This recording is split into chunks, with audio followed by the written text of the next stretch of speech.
those from the constituencies represented by the members who will be making their presentations. We are pleased to have you with us, and I trust that your presence here will provide a meaningful opportunity to observe the work of the Parliament and the important role of members of Parliament in the country to the people of Jamaica. Let me make a special welcome to Member Angela Brownberg, who I have not seen for a while. You look resplendent. Additionally, I'm especially pleased to welcome students and teachers from Orokabessa High School, Goshen Primary School, Donington Primary School, and Taki High School. To our students, a special welcome. The Parliament belongs to the people, and it is important that the young Jamaicans are given the opportunity to see democracy at work, to understand how national decisions are made, and to appreciate the responsibilities of citizens and our citizenship to public service. I trust all our visitors will find today's proceedings both informative and engaging, and remind those in the gallery that the chamber is governed by rules of order and decorum. You are therefore not to clap, make loud comments, or otherwise engage in any conduct that may disturb the proceedings of the House. Honorable members, we will now proceed with the business of the day. Call of the roll.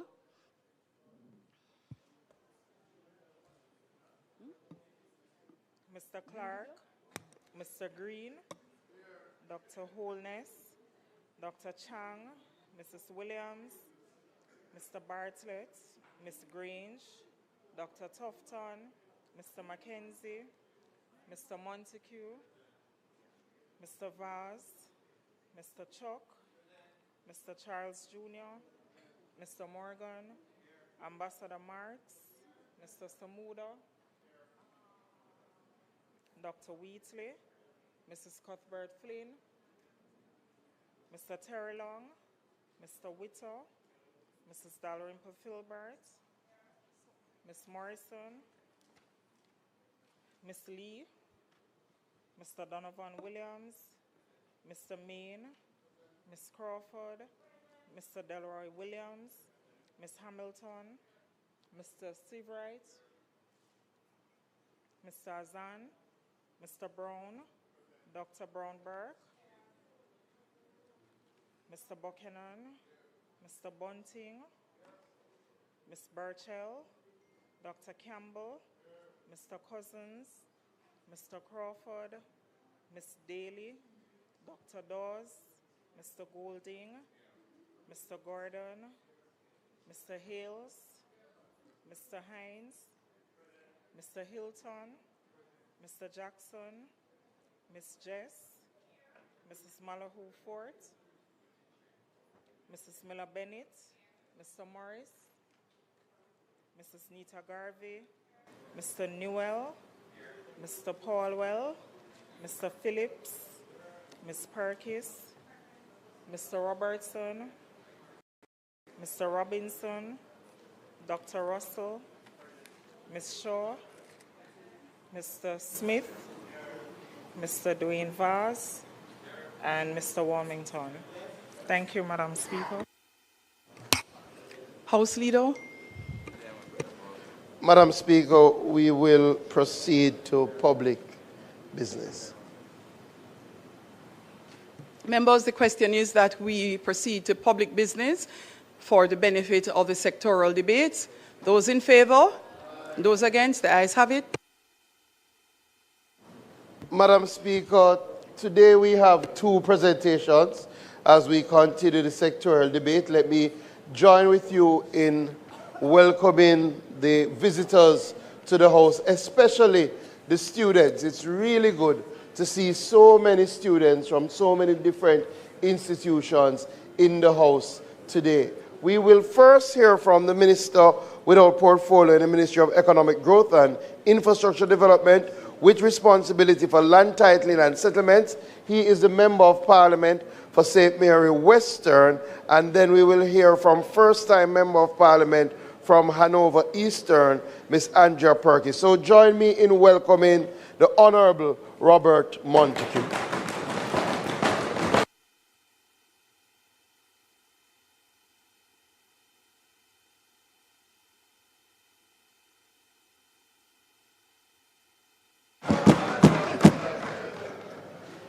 Madam Speaker, permission to speak from a seat other than my own.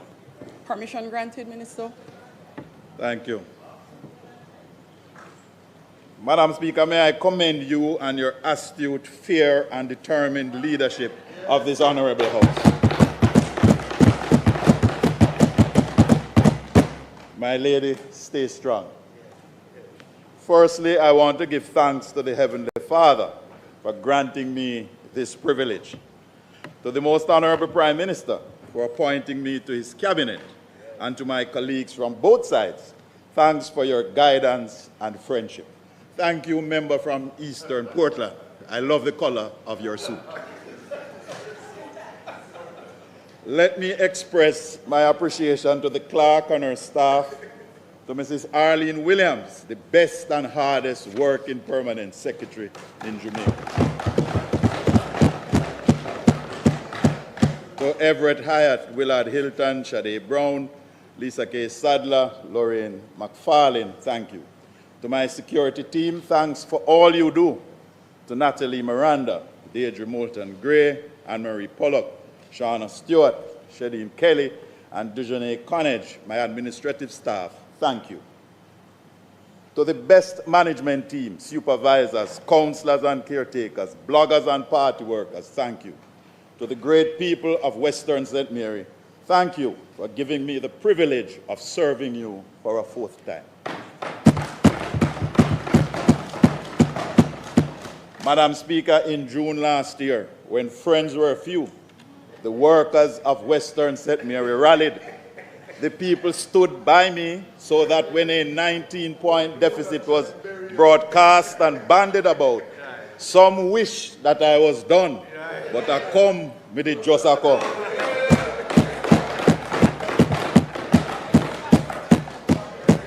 The JLP team in Western St. Mary, with almost no resources, turned a 19-point deficit into a 5-point victory. And this was done in less than 3 months, and therefore placed us in the top 6 candidates with the most votes in the last election. Madam Speaker, that's the stuff that books are written about.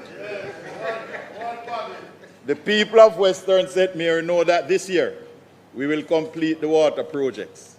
So Springfield, Heartlands, Halifax, Three Hills, Tower Isle, Brooklyn Road, Kidland, Charlestown, Arokobesa, Mile Gully, and Georgetown will see marked improvement.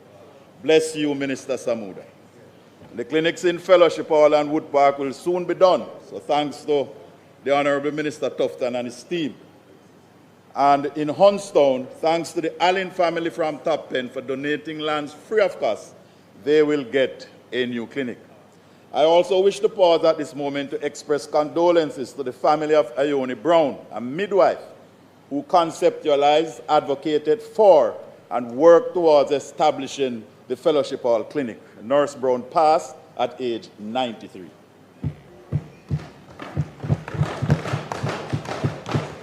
I wish to thank Minister Bartlett and his tourism team. Minister Grange, thanks for the work on the mini stadium, and we look forward to phase 2. Minister Green, the farmers and fisher folks say big up. And the people of Heartland say remember the commitment you publicly made to them when you came to Geisel at the Irish potato launch.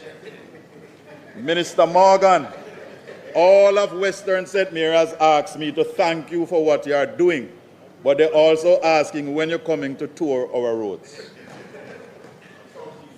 Mango Valley and Mile Gully said that 1 p.m. promised them a road, and they are confident that he will follow through because he has never failed them yet. The Taki school community wants Dr. Dixon to know that they are still waiting patiently on her to purchase the land beside the school so that they can have one campus. I also wish to congratulate Taki as a powerhouse in schoolboy cricket.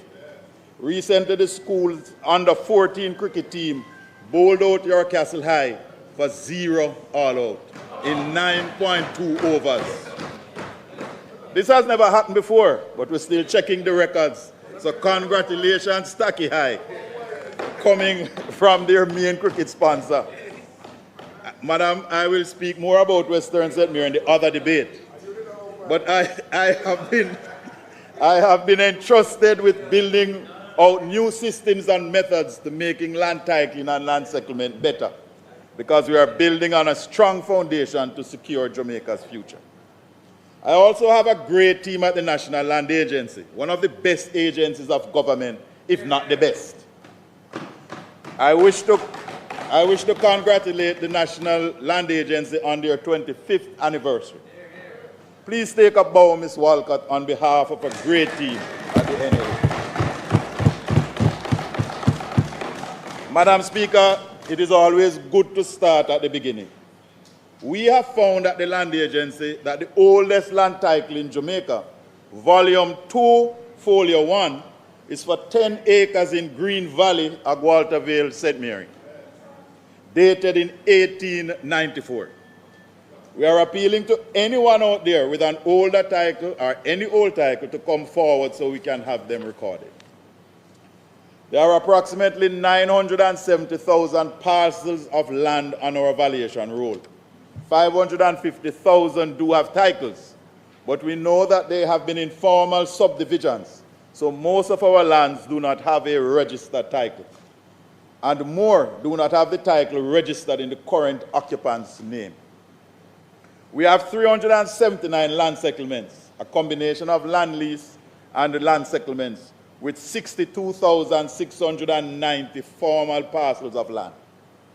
Our checks have so far revealed that approximately 35% of the 62,900 have been informally subdivided. So between untitled lands, informal subdivisions, non-owner occupants, and land settlements, we need approximately 600,000 new titles to completely solve the land titling challenges we face as a country. As a result, land cannot be properly passed through generations. Property disputes, death, broken families, and the true benefits cannot be realized from the land. Government cannot get the right amount of taxes, and citizens cannot get the services they need, like regular garbage collection, fire services, and street lights. We do, Madam, have a problem. How are we as a government moving to solve the problem? We have elevated land titling portfolio to cabinet level. We are moving to solve the lack of human resources by partnering with the government and people of South Korea in opening a training school to train surveyors, draftsmen, readers, checkers, and all related professions in land matters except in lawyers. We thank the government and people of South Korea for signing off and funding this US $9 million project. The impact of this partnership will be enormous, and the bulk of the funds will be used to invest in our people and expand the pool of available professionals. It will also introduce new technologies and will increase our capacity to produce more titles. We have signed an agreement with the Certified Commercial Investment Member Institute, CCIMI, to further train and certify our realtors. The CCIMI is a world-recognized professional certification, only available in 31 countries, and Jamaica now makes 32. It is for our realtors and will result in more highly trained and skilled professionals in the real estate sector. We are putting on more workshops for lawyers on how to complete land applications, and these courses are accredited. We have increased our panels of referees from 1 to 5, and we intend to appoint more. We will increase our public education as to how to get a title. We are appointing more and more adjudication committees, and we are exploring the option of referring adverse possession applications to adjudication committees. We intend to digitize all our processes, including surveys, so that we can begin by next September the issuing of e-titles. This will make the process smoother, easier, and more secure. This will then allow us to do upwards of 30,000 or more e-titles per year.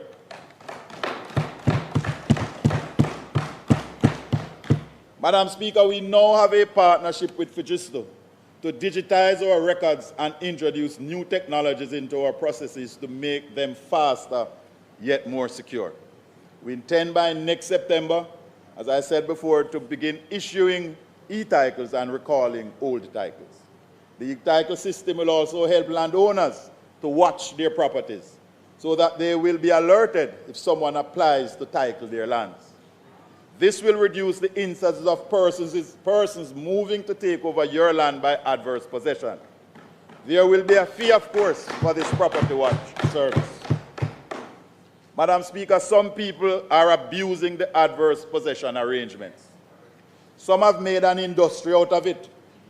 While we as a government support the productive use of land, we do not support wholesale and speculative possession. Equally, landowners here and abroad cannot have lands and do not exercise ownership. We appeal to you to visit your lands, fence it, use it productively, pay your taxes, or sell it. But do not just abandon it. Do not leave it to chance. However, we are examining how we can refer adverse possession applications to the local adjudication committees for their input on these applications, as the committee members are mainly from the local community and will be able to give more information rather than the referees who are stuck in Kingston. This, along with the property watch service, will help to level the playing field. But the best remedy is for you to use the land productively. We want our lands in production. We want to encourage landowners that they must watch their properties and make economic use of it. Paying a little taxes does not solve the adverse possession challenge. Landowners must also occupy and use their lands. It will also help the government by more accurately identifying idle lands. Digitizing the processes will also help us to identify and flag informal subdivisions whenever we are updating the valuation rules. Madam Speaker, it will take us about 2 decades to get our titling issues resolved if we have the full cooperation of the public. Longer without it. We have 2 major streams for titling: systematic, voluntary, or ad hoc. Under the systematic land registration process, the government declares an area and provides surveyors to survey every parcel in the declared area, pays for the lawyers to do the applications, and produce the title. A caveat is then lodged against the title until the money is paid back. However, no interest is applied, and you can pay in installments over time. The voluntary or ad hoc process is when you have land in an area that's not declared as systematic, so you do your own survey, pay your lawyer, or come to the LAMP office to do the application. Under the systematic land process, the government pays upfront, and in the ad hoc or voluntary land process, you pay upfront. Madam Speaker, many of our small land occupants find it a little challenging sometimes to find the surveyor's fees. So the Most Honorable Prime Minister has instructed that we find a solution. We have therefore proposed that a revolving fund will be established where landowners of 2 acres or less can apply for a surveyor's fee loan.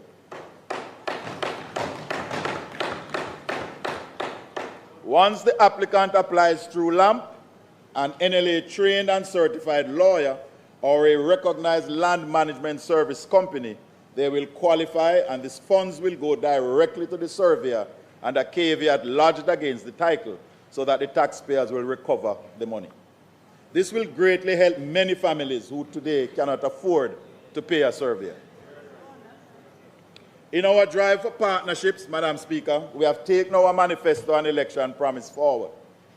We have met with our churches and their organizations, and we are working with them to utilize the window that has been established to get untitled church lands titled.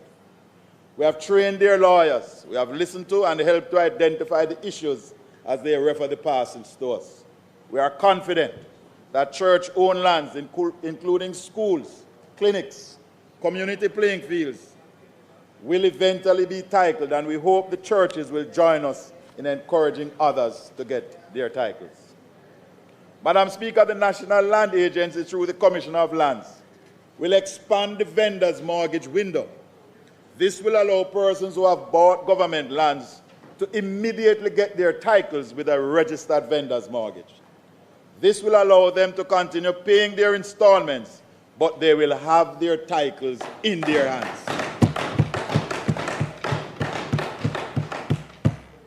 Madam Speaker, we are in the middle of an intensive consultation and discussion program as to our squatting challenges. We know that there is a need for land for the landless and also for orderly development. There is also the need for respect for property rights. Some of the issues under discussion are, should we reduce the time for adverse possession of crown lands?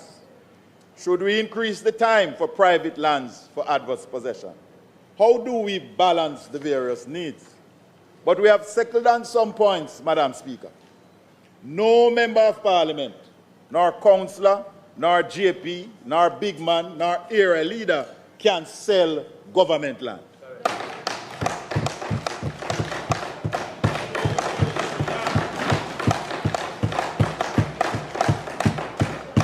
So to those persons scamming people and says the MP send them, stop it. Because the MP never send you go do nothing like that.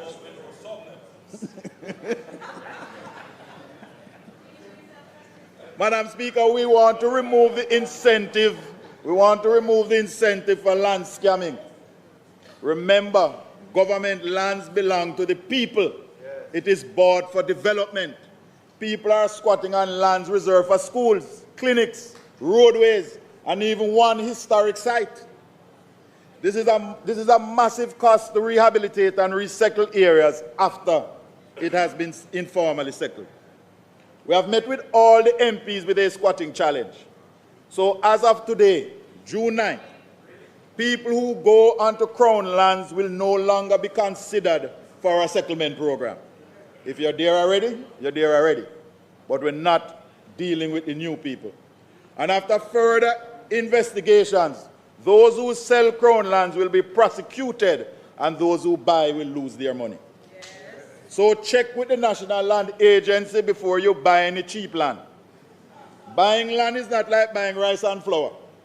There is a legal process, but always remember, if it sounds too good to be true, then it is not true. Save your money.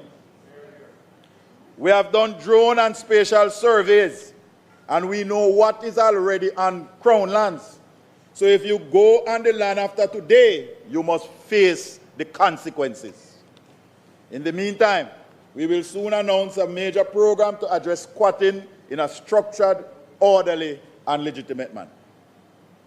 Madam Speaker, after Hurricane Melissa, this government moved swiftly to acquire containerized houses to help those whose houses were completely destroyed. The Prime Minister has recently asked me to give some oversight towards the completion of this project. We collectively express support to the families that were affected by Hurricane Melissa and express our deepest regrets to those who mourn the loss of loved ones.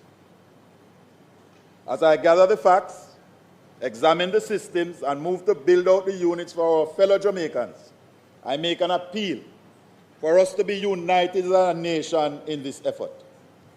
I seek consensus, not confrontation. I seek help, not hindrance. I seek solutions, not setbacks. The people need solutions, solace, and stability. To help our brothers and sisters in need, we must be our sole aim, our sacred objective, and our national goal. It is the first time Jamaica has attempted this type of project in such a big way. So let me admit that we will not always get everything right every time. We are only humans. But we must use all resources, all safeguards, and oversights to implement the project. We have just established and signed a memorandum of understanding with other ministries, agencies, and stakeholders to share data on available land, occupancy, property damage, and beneficiary information. This will help to prevent duplication and delays and lessen informal squatting. So to that end, we established a broad-based housing committee to not only deal with containerized housing, but housing in Jamaica in general. The type, the needs, the standards, the affordability. We invited people from both local and central government, professional bodies, the private sector, our universities, contractors, developers, hard trusts, and all agencies that had dealings with housing. The Integrity Commission was invited and attended, and we have also extended an invitation to the Auditor General. The opposition is an integral player, and I wish to pause to publicly thank Mr. Mark Golding for his gracious and kind letter, in which he brought to my attention that the person we had listed as the opposition representative had not been named by him. We acknowledged this and added his nominee while still retaining the original person. We wish to place on record our thanks for all the committee members for their contribution. So much can be achieved when we work together. This committee produced a repair manual done by the Bureau of Standards based on the building codes, suggested no-build zones, and we will be segmenting the building code to better meet the needs of our people. The Prime Minister from early in the process had mandated that the basis and accompanying works for these units should come from donated funds. This is so that people who donated their hard-earned cash could clearly see and know how their money was spent and on what. Furthermore, in years to come, they can come and look at the basis to these containerized homes and feel satisfied that their donation helped to bring comfort to a family, shelter after a storm, and a home for a child. The Auditor General's report on donated funds has vindicated the Prime Minister's wise decision. As you go through the report, it has not said any funds are missing or misappropriated. The spend has been slow, that's true, because we are following other processes and navigating uncharted waters. But the hard-earned donations of Jamaicans, foreigners, agencies, companies, and partners are all accounted for.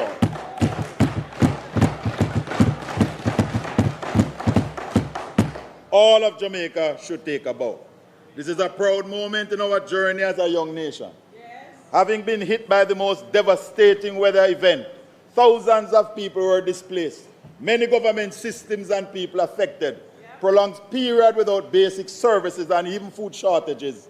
In some areas, farms destroyed, but nevertheless, we have held our collective head high because the people's hard-earned money that was donated is all accounted for. No thought, no suggestion, no conclusion of any irregularity. Prime Minister, congratulations. Once again, you have demonstrated the type of leadership that continues to make Jamaicans proud. The audit was not only about how much was unspent or spent. It also showed some gaps and showed up some weaknesses. And the country can be assured that our Prime Minister has already moved to implement the recommendations, strengthen the weaknesses, and close the gaps. The Auditor General's report was good for Jamaica. It shows that the government can account for donated money. It helps our organizations, charities, and other institutions who also receive funds. It lights the way to accountability. Maybe some of these bodies who got donated funds should at least say how much was donated, how much was spent, and how much is left. And of course, what are they going to use it for? Accountability requirements are not just only for government, it is for all Jamaicans.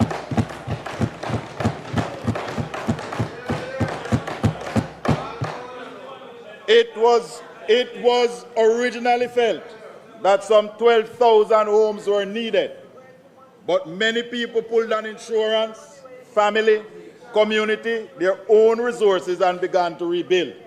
The government also assisted thousands under the Roofs program.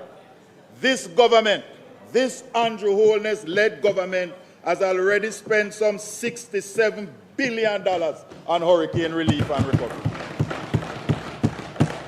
And Madam Speaker, we have spent it while still maintaining the fundamentals of the economy.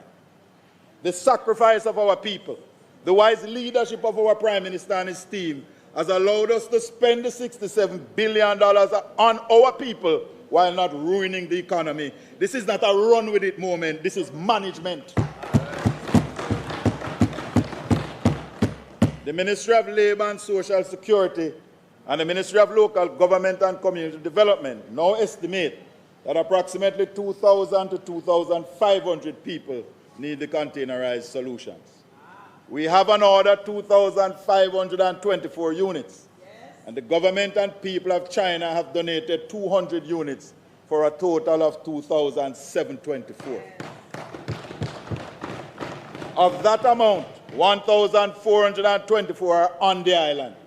900 are being held by the Jamaica Defense Force in Western Jamaica.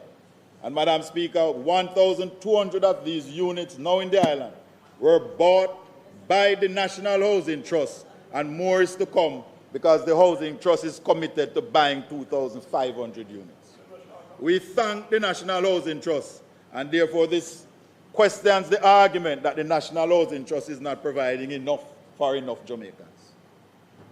When we moved to build out the basis for some units in Westmoreland, for some persons in shelters, we had already completed 5 bases when an agency rightfully questioned an issue, and we had to stop and rework the matter. That incident provided valuable insight, and we are moving to give the beneficiaries a grant and allow them to build their own bases, but they must be inspected and passed by the municipal authorities in their locale.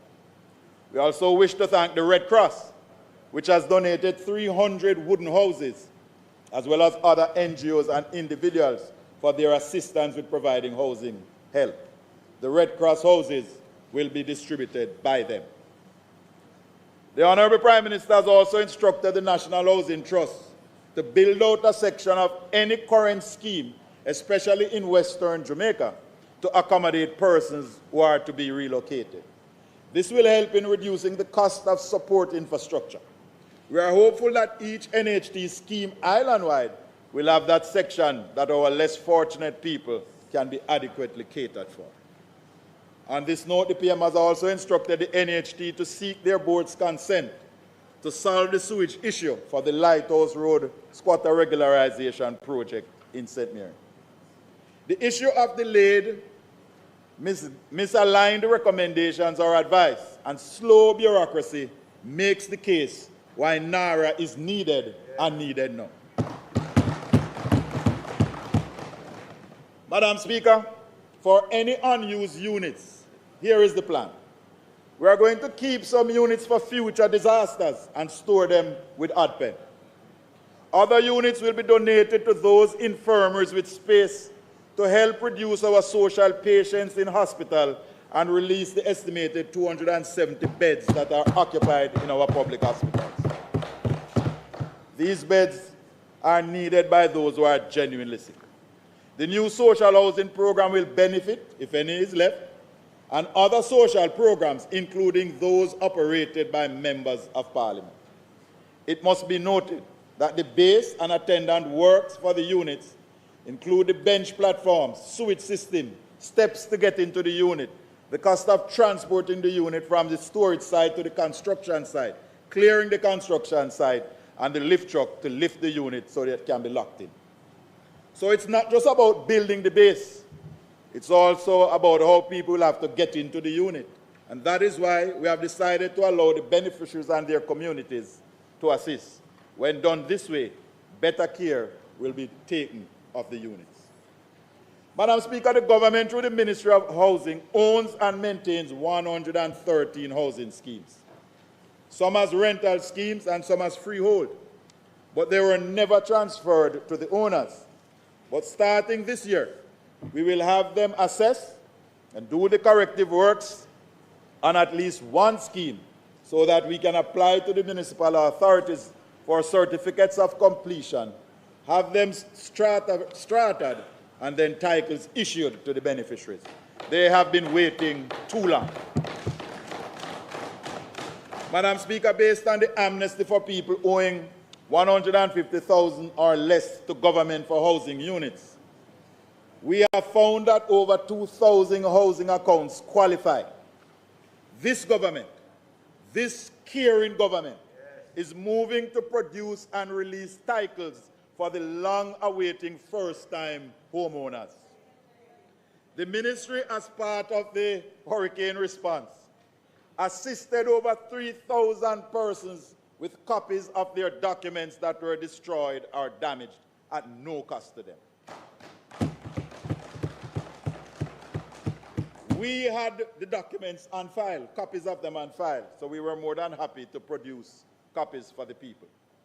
We have distributed over 1,000 titles so far this year, and we have more to do. As a matter of fact, in Mandeville, they are now calling the Prime Minister the titler. This financial year, we intend to produce over 5,000 titles, including in Southwest St. Andrew. Our surveyors are currently doing 4,000 surveys, and in partnership with the NHT, we intend to do more. We are in discussion with the Ministry of Mining to finalize a project to create titles for the over 3,000 Jamaicans who have been relocated by the bauxite industry and cannot get titles. This government, this Andrew Holness-led government, is moving to correct that. Madam Speaker, it is our intention this year to pass the Registration Shared Community Act, which has been referred to as Joint Select. We also intend to introduce an amendment to the Registration of Titles Act, which will have consequential amendments to the Special Provisions Act, the Land Surveyors Act, and the Land Valuation Act. Madam Speaker, there are too many Jamaican families who have worked land for years and cannot realize the full benefits from the land because it is not theirs. Too many schools, churches, and clinics cannot get access to grant funding because they have no proof of ownership. Too many wasted hours because of family fights over deadlift. Too many lives have been lost. Yes. Too much wasted potential, but Madam Speaker, no more. No more. This government is determined to right the wrongs of the past, yes, and properly title every square inch of Jamaica, yes, using technology, training, and partnerships. Yes. We are building on the strong foundations for generations to come. To those awaiting containerized housing solutions, we seek your continued patience as we work through the bureaucracy. The solution is close. Yes, we understand that sometimes the bureaucracy feels like it might kill democracy, but there are laws, rules, and regulations that we must observe. We seek your understanding. We were happy to help those that needed to copy documents, happy that we have begun to issue titles or carve the path for you in government high-rise buildings to get your title. Thanks for the professionals' help in establishing suggested no-bill zones as we recover forward. I also extend thanks to the staff in the various government entities and ministries as we work to improve our systems. Yes. Madam Speaker, my father of blessed memory, who would have been 109 last Sunday, has always said, everyone should get their name on one of 3 rolls or books. The book of life, you must, he says, take the golden pen and write your name up there. Yes. The voters' roll, so that you can continue to exercise your franchise and vote for the Jamaica Labour Party to continue in Africa. And finally, he says, get your name in the Registrar's Book of Titles. Yes. Own a little piece of Jamaica. Own a piece of the rock and make sure it is properly titled. Yes. Madam Speaker, this is not just about land. It is about building strong foundations, member from St. Thomas East. This is a call for all of us to use our energies and efforts to get our people's titles so that Jamaica may, under God, increase in beauty, fellowship, and prosperity. Madam Speaker, if it so pleases you.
Members of this Honorable House, I crave your indulgence.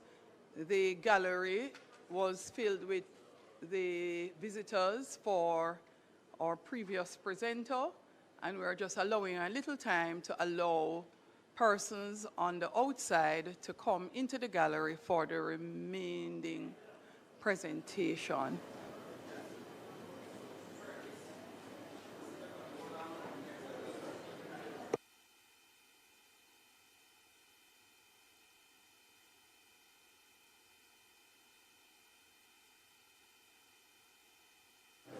And as a matter of fact, let me take this opportunity, since I see an error in the presentation on the screen. Last week, a presentation was done with the PMP logo, and this week, another presentation more subtly done with the vote arrangement, vote like this. I am encouraging members to desist.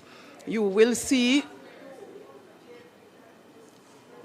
if you'd like me to say, it is Member Campbell, Dayton Campbell's presentation, which had up the PMP logo, and today, today, Mr. Montague's presentation, Minister Montague's presentation, more subtly done, without the logo, but a vote like this card, though it was smaller. So I am encouraging members to appreciate that there is certain decorum practice in the House. So since we are waiting, I'm using the time to remind members that you are not allowed to put up party logos at all.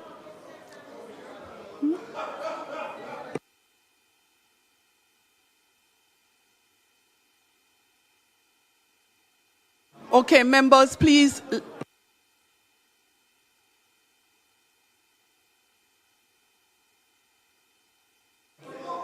You know, members, before I close, since I have another female to rise to her feet for presentation, I will make another observation. When females stand in this House for their presentations, I find sometimes the type of heckling and the statements made on the floor to be very inappropriate, just generally. For both sides, I am pointing it out. When members are on their feet, we are all deserving of equal respect.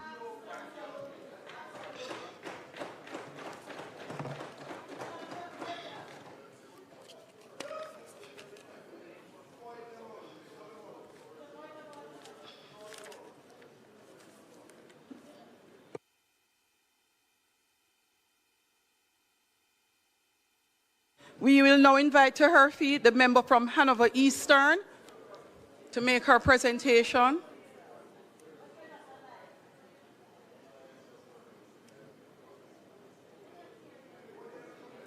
Turn your mic on, please. I don't know.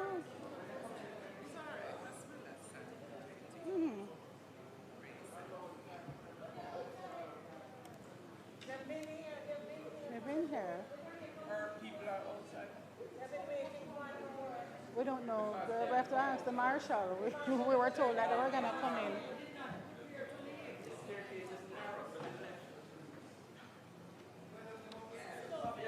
in. Member Perkins, you may sit. Members, I'm asking you to just give some additional time to the member.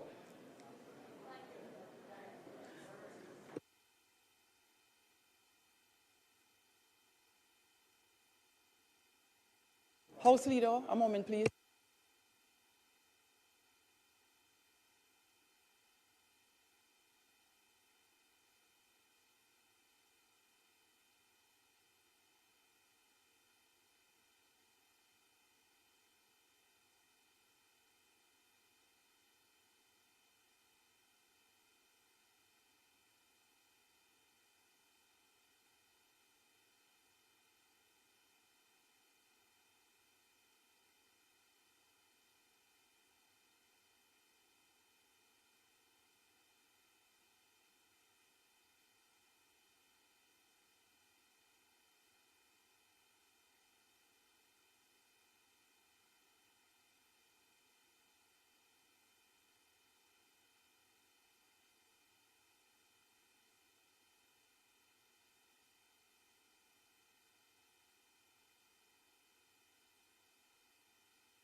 In the interest of time, let me recommit the items on the agenda, which are short, so we can get them out of the way while we await the visitors. House Leader. Yes, Madam Speaker. We'll get back to public business, so we'll just go through the agenda, coming back to Ms. Perkins. Those in favor? Aye. Those against? The ayes have it. Statement by ministers? None. Announcements, Clerk? Laid on the table of the House are the following. The Insurance Amendment of 20th Schedule, Number 2 Regulations 2026 under the Insurance Act. Auditor General Department's Performance Audit Report, National Water Commission, Effectiveness of Managing Capital Projects, Assessing Budget Credibility at the Entity Level. Auditor General's Department Certified Appropriation Accounts under Head 26059, Major Organized Crime and Anti-Corruption Agency for the year 2022-2023. Integrity Commission's investigation report into concerns that the following officers employed to the Information and Communication Technology Authority failed to file their statutory declaration with the Commission for the year 2023 contrary to law and their indicative ruling. 1. Mr. Walt Brown, a department head, data management, and 2, Mr. Mark Murray, a senior programmer analyst. Annual report and audited financial statements of the Sugar Industrial Authority for the year ended October 31, 2020, and its related ministry paper numbered 35 of 2026 titled Annual Report and Audited Financial Statements of the Sugar Industrial Authority for the crop year 2019-2020. Financial statements of the Consolidated Fund for year ended March 31, 2026, and its related ministry paper numbered 36 of 2026 titled Financial Statements of the Consolidated Fund for the year ended March 31, 2026. Annual Report of the Board of Supervision for the relief of poor in Jamaica in relation to the following fiscal years: 2014-2015, 2015-2016, 2016-2017, and 2017-2018. And finally, the Integrity Commission's investigation report into concerns that Ms. Dana Ashpole, a Chief Executive Officer, formerly employed to the Cannabis Licensing Authority, failed to file her statutory declaration with the Commission for the year 2023, contrary to law and its indicative ruling. Thank you, Madam Speaker. Bills brought from the Senate. Clerk. The following is a message from the President of the Senate. To the Honorable House of Representatives, I have the honor to advise the Honorable House of Representatives that on the 5th day of June 2026, a bill entitled An Act to Amend the National Housing Trust Act was passed in the Senate without amendment. The Honorable Thomas Tavares Finson, OJ, CD, KC, JP, President of the Senate. Thank you, Madam Speaker.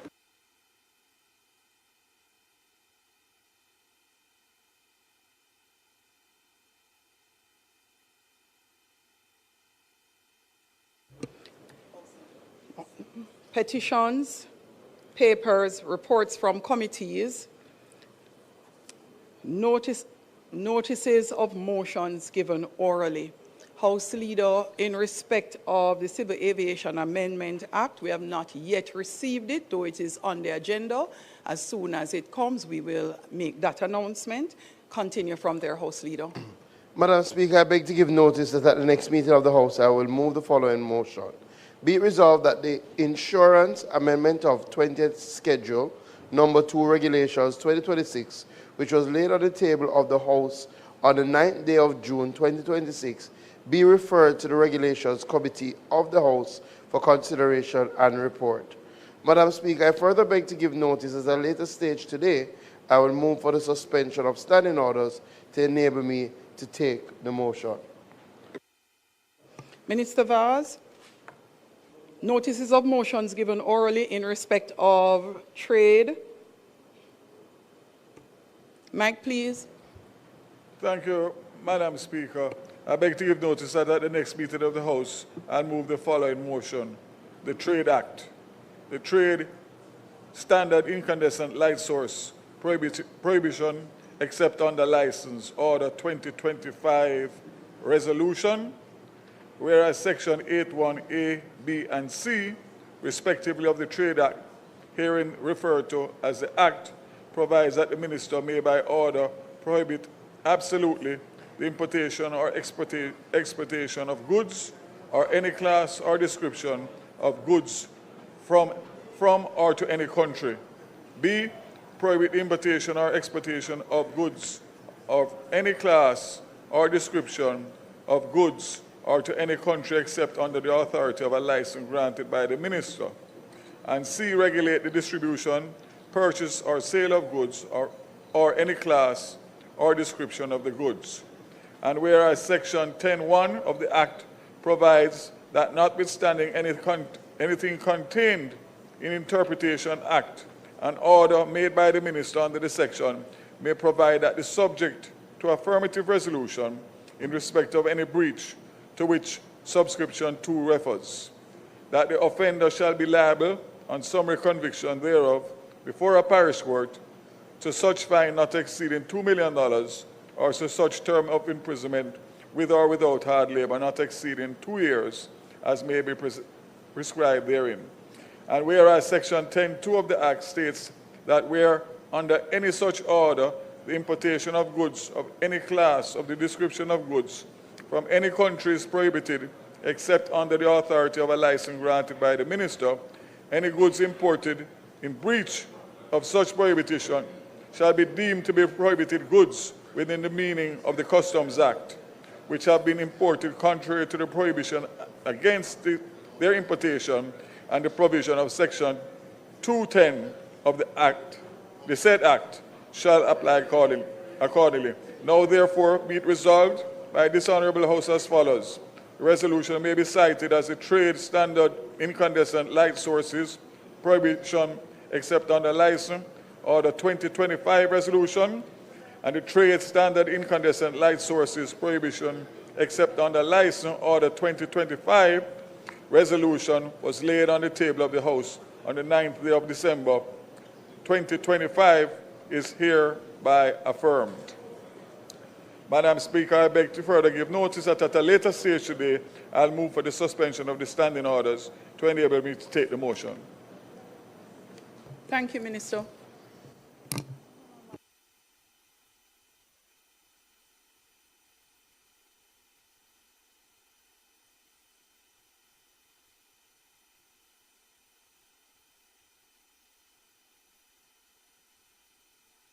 Minister Vaz, a moment, please.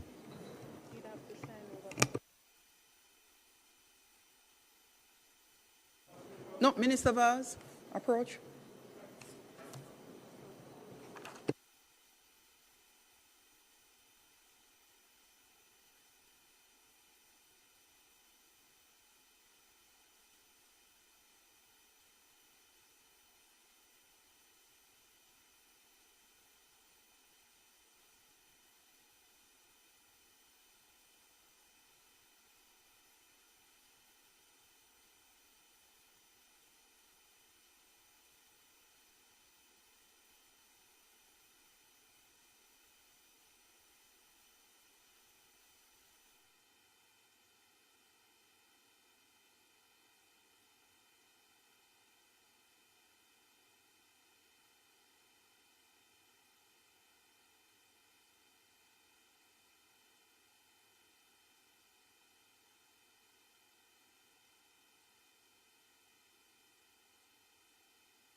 Proceed, Minister Vaz. Thank you, Madam Speaker. Can I ask that the Trade Act, the Trade Standard Incandescent Light Sources Prohibition except under license order is changed from 2025 to 2026, the resolution? Noted for the records, Minister. Thank you, Madam Speaker. So, Madam Speaker, I now move for the suspension of the standing orders to enable me to take the motion, notice of which I gave earlier. Thanks, Minister. We will go through the remainder of the agenda and then go to public business, at which point, House Leader, let me just quickly finish questions and answers to questions. Motions that may be made at the commencement of public business requiring notice, motions relating to the sitting of the House, motions for leave to introduce bills, presentation of bills without leave of the House first obtained. We're back in public business. House Leader. Madam Speaker, we will now take the first-time Member of Parliament making her first maiden sectorial presentation.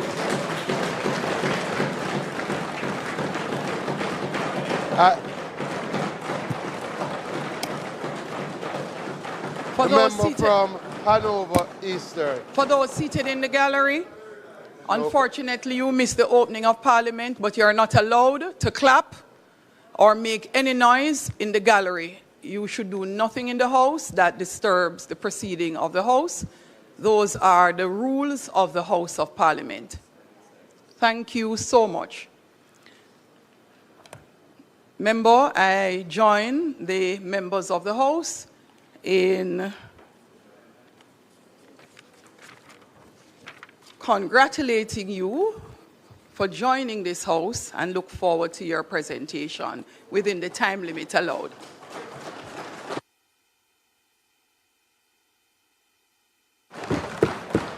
Your mic is on.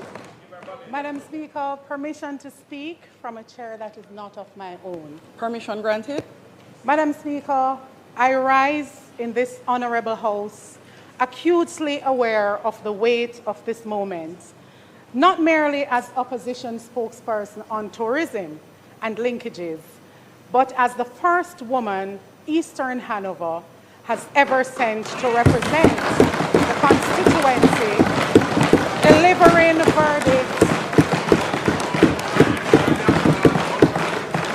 delivering verdict that echoes beyond the constituency boundaries. Real representation matters. Thank you, Eastern Hanover. And thank you to my hospitality workers that are here with me. Madam Speaker, I am equally grateful to the Leader of the Opposition, Mr. Mark Golding, for his confidence in entrusting me with this critical portfolio. Before I address the substance of this presentation, permit me to acknowledge those without whom I could not stand here today. To my family, my father, my mother, my spouse, and my daughter, Italy. You are my foundation and my fire. To my dedicated councillors, Councillor Andrea Dehaney Grant, Councillor Lennox Frey, and Winter McIntosh.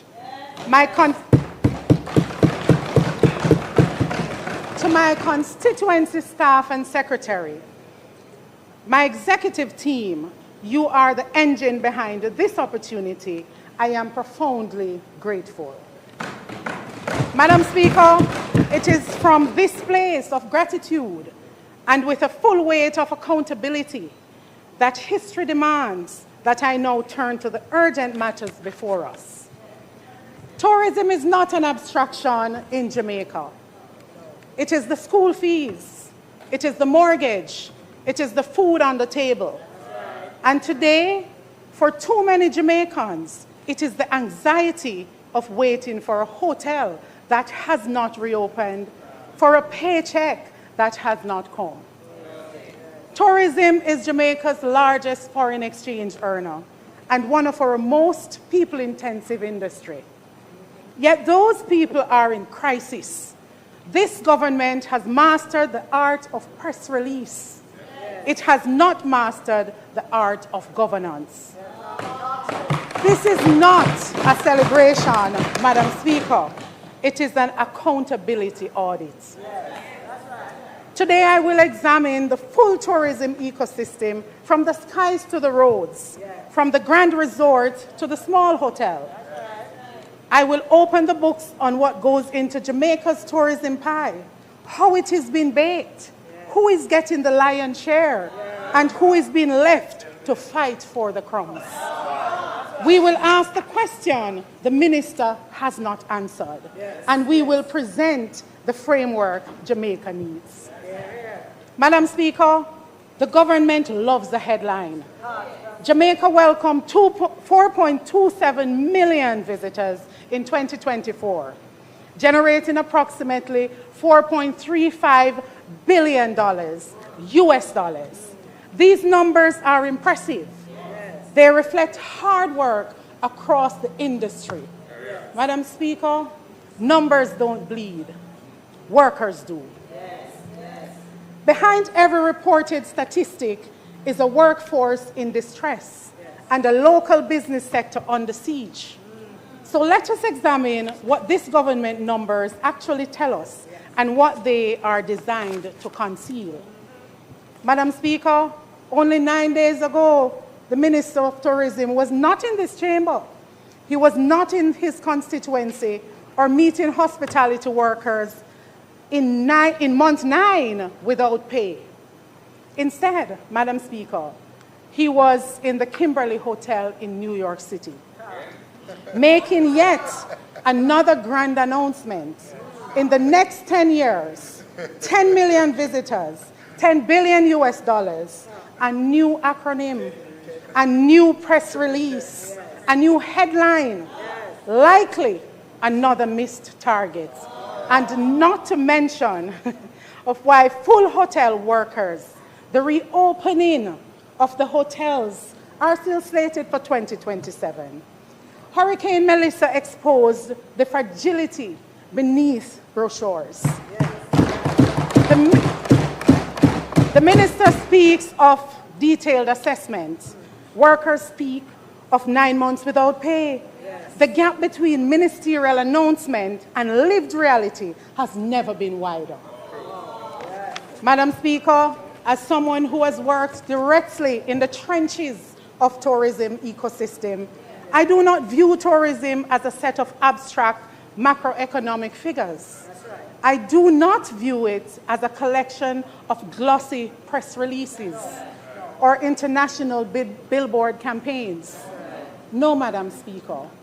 Tourism is our pie, our very, very important pie. It is an economic asset so vital to our national survival, so deeply funded by the sweat and taxes of our citizens, that every single Jamaican deserves to fully understand what goes into this pie, how it is being baked, its current condition, and most importantly, how it is being shared. To understand this pie, we must first look at its core ingredients. Tourism is fundamentally defined as a travel and stay of people outside their home destinations and the activities they engage in.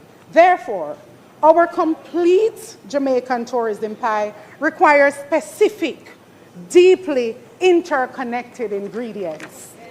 Madam Speaker, the ingredients include the travel component, which rely primarily on international airlift, but also our cruise shipping gateways, the accommodations, ranging from the multinational all-inclusive resorts to our local boutique hotels, guest houses, and community short-term rentals, such as Airbnbs.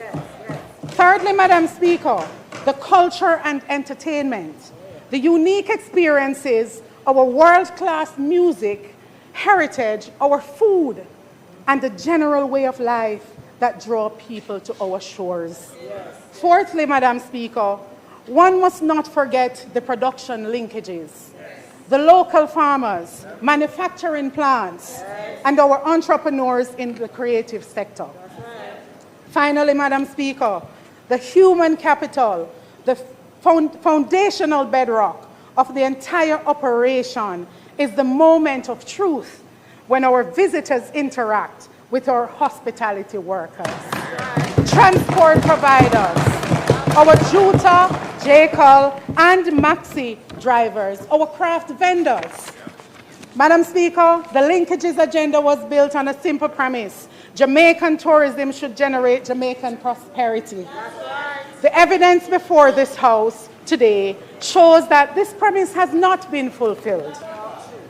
Madam Speaker, as far back as 2016, Minister Bartlett used what he termed as a tremendous opportunity for trade that could be as high as 56 billion annually, and that's Jamaican dollars for processed foods, 5.3 billion for fruits, and 1.6 billion for vegetables.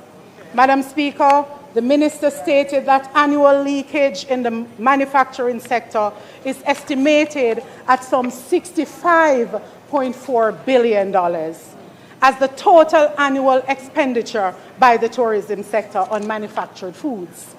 Madam Speaker, the minister committed to working closely to local suppliers to help them overcome the constraints that may be preventing them from benefiting from formal tourism sector, such as inability to supply in large quantities, lack of consistency of supplies, and poor quality of products. He went on, Madam Speaker, promised that his primary objective was to reduce imports and plug the economic leakage. Madam Speaker, that was a decade ago. That must be the 10 he was talking about at Kimberly Hotel in New York City. Far from reducing the leakage, the demand for fruits and vegetables in our sector has exploded to a staggering 67 billion Jamaican dollars, and processed foods have shattered all barriers to hit $115 billion and are still being imported from overseas wholesalers.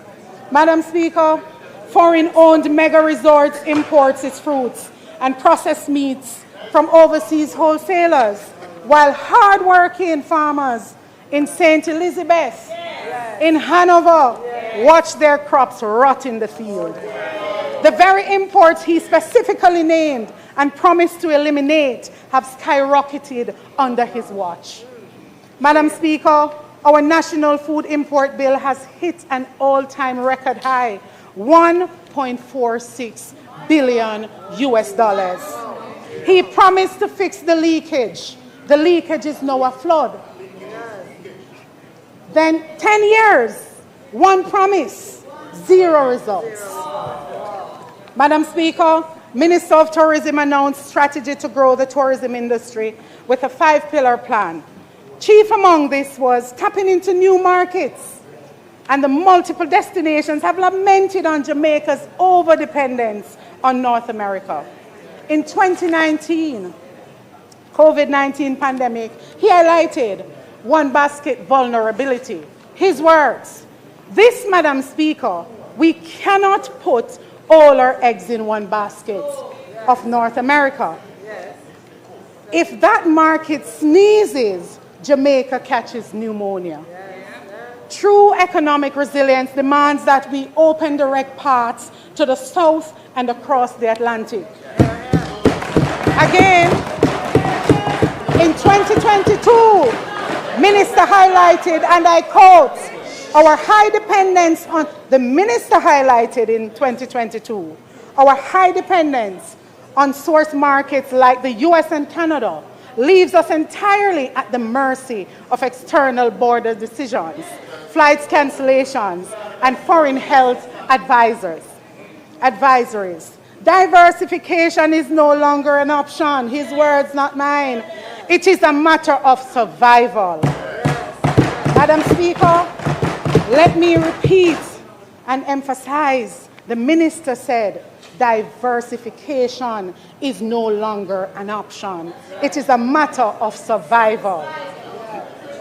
Again in 2024, Madam Speaker, the minister reiterated that we're moving to break historically singular reliance by opening the Middle Eastern and African markets.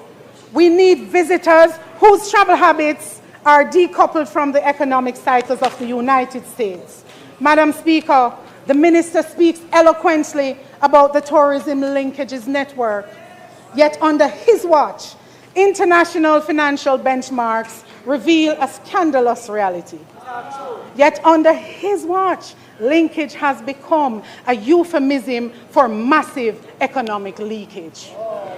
For every single dollar spent in an all-inclusive tourist, in an all-inclusive hotel in Jamaica, up to 70 cents leaks straight back out of our economy to the overseas travel agents, foreign-owned mega airlines, and international supply chains.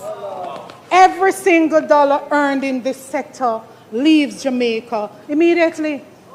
It does not circulate. It does not multiply.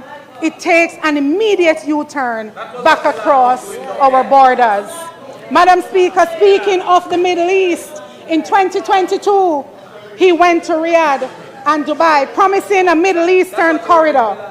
By the end of 2025, the arrival count was a mere net increase of 330 people. Madam Speaker, what about Africa? The minister went to Nigeria in 2021, staged a massive photo opportunity, and promised a historic gateway. What is the net increase? By the end of 2025, the arrival count was 1,440,000. A net growth exactly 320 people over his baseline, while his visit to India, and India is one of the largest, fastest growing countries in the world, only produced a maga 360% increase. In Jamaica, there is a saying that talk is cheap. That is costing us. Madam Speaker, there is a concept in the Ministry of Tourism that is termed seat support, which is merely a disguise for flights coming into Jamaica. Since 2015, this administration has spent $2.86 billion on seat support. Madam Speaker, it would be good if the minister could report to this Parliament on the amount spent on achieving less than half of the percent of our visitor arrival.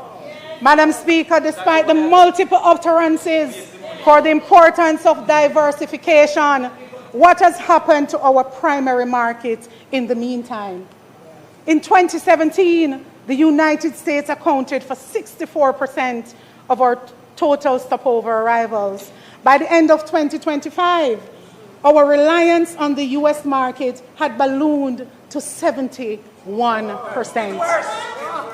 Combined with Canada, North America now commands a staggering 84% of our entire market. Madam Speaker, things have not gotten worse, but much worse. The minister spent billions of taxpayers' dollars flying across the world to find new ingredients, and his own Jamaica Tourist Board statistics show he has made the Jamaican tourism pie more vulnerable to a single external economy that it was a decade ago. Madam Speaker, the minister is completely silent on our cruise shipping sector, because the reality is an absolute embarrassment to this administration. He has made statements claiming that the cruise sector lives up to expectation, but the only expectation that has been met is his expectation that nobody would check the math. Let us unmask the numbers. In 2019, before the pandemic, Jamaica welcomed 1,544,233 cruise passengers to our shores. That was 2019. Fast forward to the end of 2025. Jamaica finished the year welcoming 1.1 million 361,000 cruise passengers. Madam Speaker, our cruise sector has declined.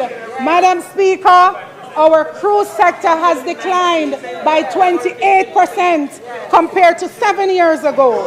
Madam Speaker, we're facing a massive shortage, nearly 438,000 visitors who are completely missing from our ports. Madam Speaker, I seek protection.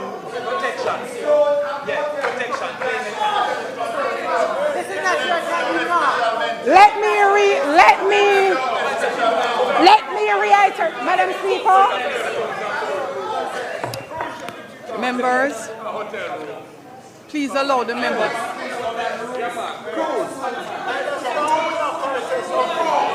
Just stop my time.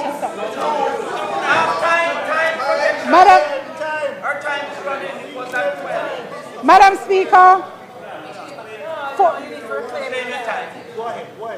a shortage of nearly 438,000 visitors who are completely missing from our ports.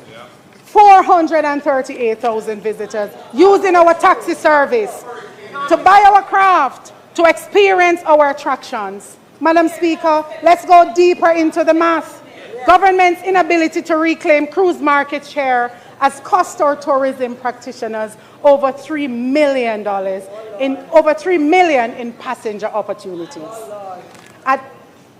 An assumption that $10 spent per guest would mean that the economy would have lost $30 million US dollars and 4.5 billion Jamaican dollars. Madam Speaker, could it be that I am making an unfair critique of Jamaica's tourism minister? It is the global cruise industry has not rebounded since the COVID-19 pandemic. The answer, my colleagues, on the other side is a resounding no. Global cruise volume has skyrocketed to an all-time high of 37.2 million passengers, a 25% global expansion over 2019. Further, Madam Speaker, could one say that the cruise... Hold on, member. I've stopped your time. Could you please take your seat?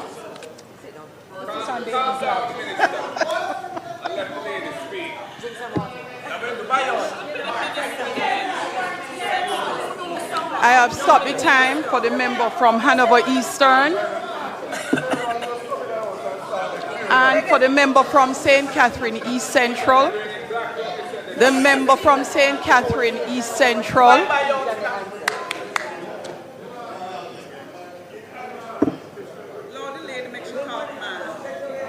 I am calling to the member from St. Catherine East Central.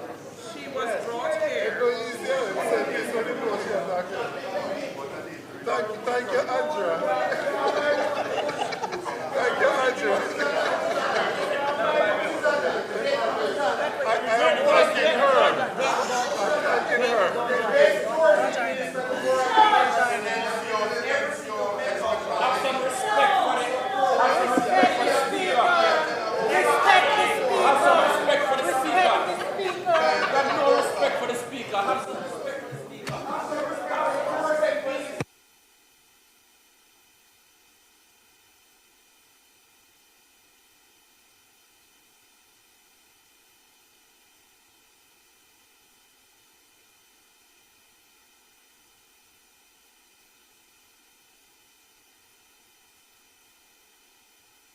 But uno look panda is so good when they all on a turn long where fuck party in a cliff use house. Look panda is a so good one here. Where it's alleged say a man work at NHT.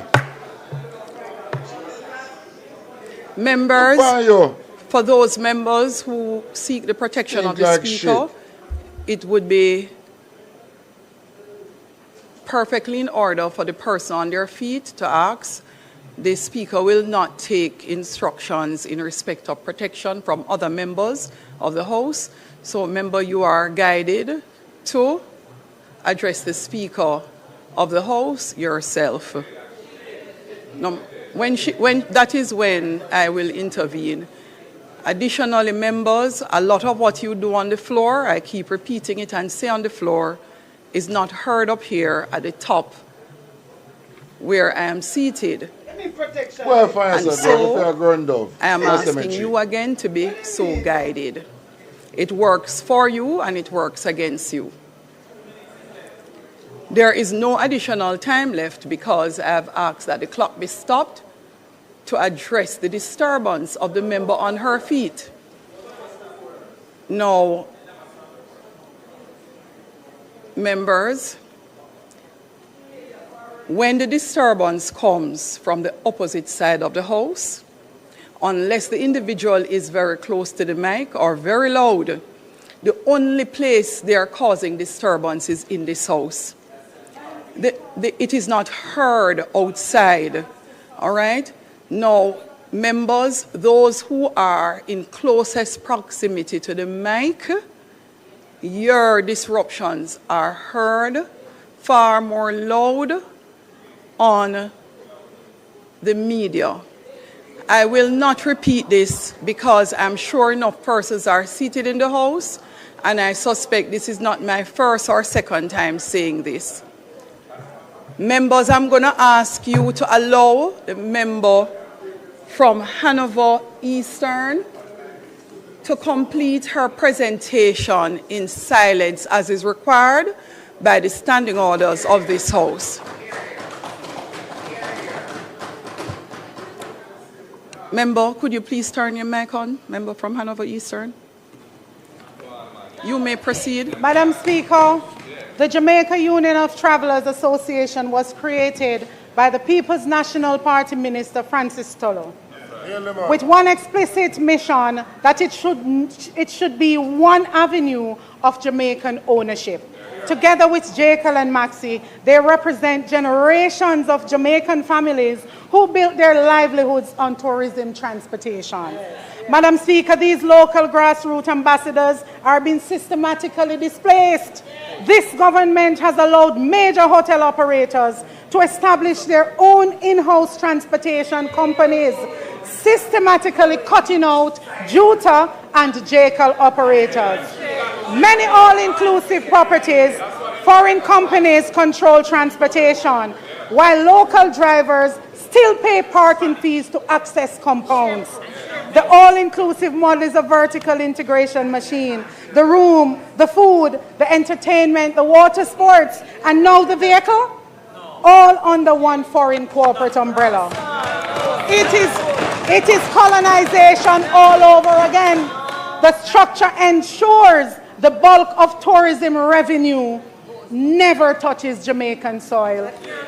Madam Speaker, during my tenure in hospitality industry, 14 of them were inside the vacation club segment. I speak from personal and professional experience. There are approximately 20 vacation clubs across 15 hotels in Jamaica. The majority Spanish operated. This segment generates approximately $150 million US every year. And the Jamaicans were strategically kept out of management of every single one. Every project director, expatriate. Every sales director, expatriate. Paid in US dollars and Mexican pesos in Jamaica. Jamaican professionals on the sales floor generating the revenue, demonstrating the competence, while foreigners held the titles and collected the US dollar denominated salaries. But the indignity does not end there, Madam Speaker. It is compounded by a practice that is as insulting as it is deliberate. Many of these Jamaican professionals, the ones deemed unworthy of the director title, are routinely used to train the very expatriates, who are then placed above them. Jamaican knowledge, Jamaican expertise, Jamaican institutional memory transferred, extracted, and handed to a foreign national who arrives knowing less, earns more, and leaves with everything the Jamaican taught them. And there is something still worse. Madam Speaker, this is a serious indictment on the Ministry of Labour, as many of these directors do not arrive through the conventional recruitment process. They arrive as vacationers, checking into the very hotels where they will manage the club. Within approximately 2 months, they are granted work permits for jobs that qualified Jamaicans are demonstrably capable of performing. They come as tourists, they stay as directors, and the work permit that should have gone to a Jamaican is issued in 2 months to a vacationer who never left. Meanwhile, the Jamaican working beside them are hired on short-term contracts with mandatory contract breaks and deliberate interruption of continuous employment to prevent them from accumulating the rights and the permanence that Jamaican labor law would otherwise guarantee them. The expatriate gets the work permit. In 2 months, the Jamaican gets the contract break to ensure she never becomes permanent. Madam Speaker, in December 2025, I wrote to the Minister of Tourism 7 specific demands on behalf of the workers facing a year without income. The Minister's response, silence. When Hurricane Melissa struck, hotel operators projected 120 days closure. 6 months mortgage moratoriums were granted. That was the plan. Then the plan changed. Hotels announced reopening in August, in October, in November. 9 months, 12 months. But the moratorium remained at 6 months. Make it make sense. Madam Speaker, in the aftermath of Hurricane Melissa, the Tourism Enhancement Fund launched the Tourism Housing Assistance Recovery Program known as TARP, a program that promised to aid tourism workers affected by the storm, workers whose homes were damaged and destroyed while they were on the job serving Jamaica's visitors. A promise was made. Let me tell this House what that promise looks like in practice. We are now 9 months into yet another hurricane season. 9 days, rather. 9 days for my perfect ones on the other side. 9 days into a new season. From my office, 30 names were submitted. Tourism workers from Eastern Hanover, men and women who lost roofs, lost walls, lost everything. To date, 3 have received assistance. The government is supposed to give them, not me. 3 out of 30. From the office of the Member of Parliament from St. James Southern, 20 names were submitted. 1 person has received assistance out of 20. Madam Speaker, among those names, still awaiting is a cost control clerk, a woman, a mother, a family of 3. She did her job. She kept the records, balanced the books, held the hotel's accounts together. And when the storm passed, she had no home. I have to shout if noise has been made on the other side. Today, Madam Speaker, the woman is sleeping in her car, in cups. Check me after this presentation. Her family of 3 living under a tent, waiting for a program that carries the name of the very industry she gave her time. Waiting for government that promised to see her, waiting for help that has not come. Madam Speaker, I ask the Minister directly, what is the status of the THAR program? How many applications have been processed nationally? How many workers have received assistance? What is the total disbursement to date?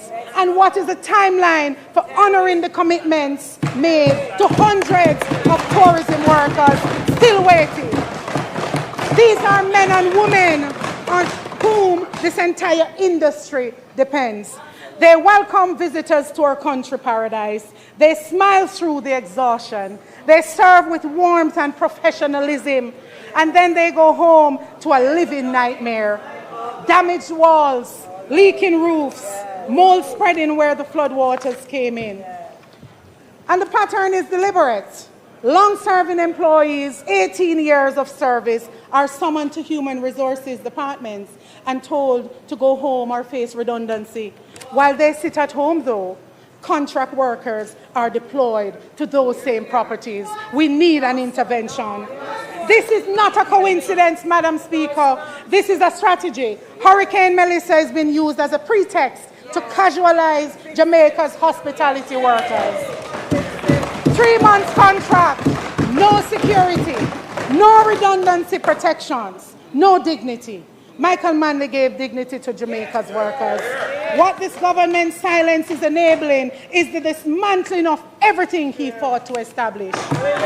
Tourism workers deserve transparency on hotel opening timelines, mortgage moratoriums extended to match actual reopening dates, and ministerial oversight of every redundancy process in this sector. Madam Speaker, Brand Jamaica is nothing without her music. It is history, resistance, joy, and the healing wrapped in rhythm. Reggae is Jamaica's greatest cultural export. Yet, Madam Speaker, there is a painful irony.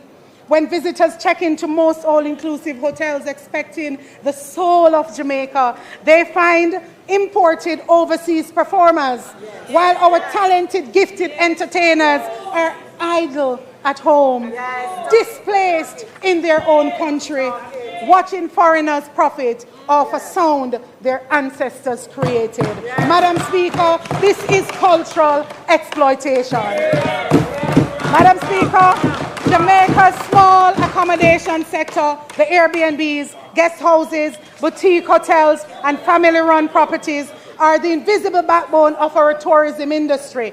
They're Jamaican-owned, community-embedded, locally rooted. They serve the diaspora visitors, cultural tourists, and the independent travelers who want to understand Jamaica, not merely consume it. The Jamaica Hotel and Tourist Association has explicitly declared that our local properties require a sustained 70% national occupancy rate to remain healthy and comfortable to support our workers. Yet this administration has failed baseline targets year after year. In 2017, occupancy slipped to 64%. In 2019, it fell right back to 64%. Following passage of Hurricane Melissa, our occupancy has plummeted to a dismal year-to-date average of just 53%. Our hotels are half empty. Our workers are facing catastrophic shift cuts. And what was this government's response to small operators in crisis? It was not support. It was not relief. It was a tax that slipped through this parliament like a thief in the night. 2 a.m. on a Wednesday morning, at the tail end of a marathon sitting, this government sneaks through a revenue measure. They passed a law forcing our local Airbnb operators to pay a staggering 15% general consumption tax starting April 1st, 2027, without a single shred of public consultation. They demand first world tax compliance from a backyard host, but give them third world parish infrastructure in return. The Tourism Enhancement Fund spend millions making the hotel corridors pristine.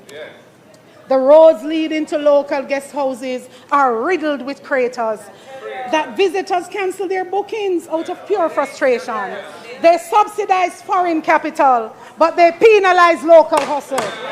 The global tourism trend moving in the direction of small operators, authenticity, community experience, local character. We are squandering that positioning through neglect and punitive taxation. The People's National Party does not believe that Jamaicans should be tenants in their own tourism industry. We do not believe our people should settle for crumbs. We do not believe our people in tourism should settle for crumbs. We believe in a tourism model anchored completely on economic equity, local ownership, and structural dignity. I say this directly to government benches. Govern for the worker, the artist, the taxi driver, the guest house owner, the farmer, the pensioner, not for the boardrooms. Jamaica tourism is our most powerful economic asset, but an economy that extracts from Jamaicans while pretending to serve them is not a success story. It is a scandal with good photography. The choice before us is clear. We can continue to manage a 21st century plantation behind a five-star brochure, or we can choose to build a democratic economy where the people who bake the tourism pie finally, Madam Speaker, we can continue to manage a 21st century plantation behind a five-star brochure, or we can choose to build a democratic, inclusive economy where the people who bake the tourism pie finally get an equitable slice. Jamaica stands at a crossroads. The long-serving employees in month 9 are watching. Jamaica deserves better. They deserve better. Yes. And this Parliament must deliver. Yes.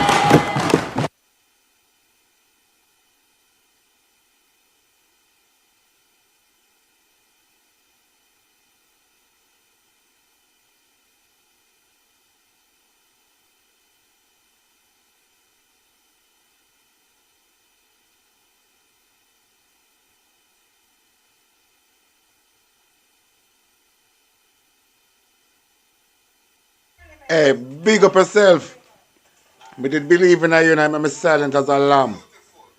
So look so good when my man work at NHT can make noise all he want. I must say you can't sit down like ordinary people in the chair, set up by them, so in torment. This is a one side in sit down pan. He must sit down pan one body John when he tired. House Leader, member from St. All Catherine. under Turlang, must sit down pan one body John when he tired and go up on the next one. He can't sit down flat. All under Turlang can't sit down flat. Member and I from come take St. out the position Andrew of the West. Parliament. Just stink like shit. Put on you too. Can't sit down flat. You can't sit down like a normal man. You have to sit down in a curtain like you're a girl. I sit down by one body draw. So come on. House Leader. Madam Speaker. Madam Speaker. Madam Speaker, let us firstly thank the Minister in charge of land titling and settlements for an extremely substantial presentation, right, short and to the point. I want to commend the member from Hanover Eastern for her first presentation.